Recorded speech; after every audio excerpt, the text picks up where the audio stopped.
Natural Born Citizen with Ted Cruz. This is a fascinating thing to me, and I just think it's fantastic.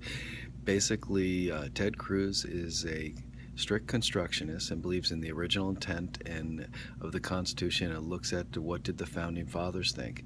And basically, as far as I've looked at the Heritage Papers, I've looked at Red State, I've looked at a lot of different conservative scholars and thinkers. The most conservative says you must be born in the United States and you must have both parents U.S. citizens at the time of their born. That's the most conservative, and that's out of the range, but that would be a strict constitutionalist. Most of James Madison, Alexander Hamilton, John Jay, being born in the United States is a natural born citizen, regardless of your parents' citizenship or heritage. So with that, you've got that is what they were looking at. You needed to be born on the soil, on the U.S., to be actually a natural born citizen. And that was basically the thinking of a lot of the court cases, a lot of the laws, a lot of those things. Now, some would say adding one person, there's no doubt about it. So if one parent, like your mom or your dad, is a U.S. citizen when you were born, that makes it even stronger and even better. Now, liberal judges have actually changed things, and you see with John McCain being born in the Panama Canal Zone, not on U.S. soil.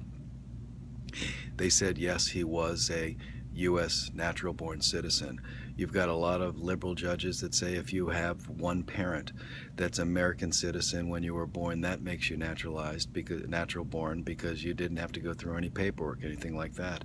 You've got liberal judges from the Harvard Law Review stating that with one parent, you are a natural born citizen. So it is fascinating to me that liberal judges would probably say Ted Cruz, who was born in Canada to American mother, father was Cuban, would be a natural born citizen and be able to run for president. Where you have conservative people, conservative thinkers would say absolutely not, Ted Cruz wouldn't be allowed. And I'm even seeing with them, a lot of them are taking that two parents being U.S. citizens and being born in the United States. They're looking at Bobby Jindal, they're looking at Marco Rubio, they're looking at Rick Santorum, could not be president.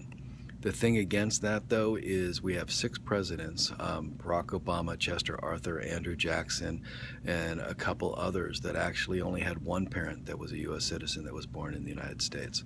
So we've had a lot of precedent. It wasn't just Obama, but it was others that did not have both parents being U.S. citizens when they were born. So it's a fascinating discussion, and it's great, and hopefully the Supreme Court will actually rule on this. They might not, but it's a fascinating thing to see what is a natural born citizen. There was no definition put in there, but there was a lot of papers written, there's a lot of court cases, and I'm finding a lot of people just saying if you're born in the United States, you're a natural born citizen. What do you think?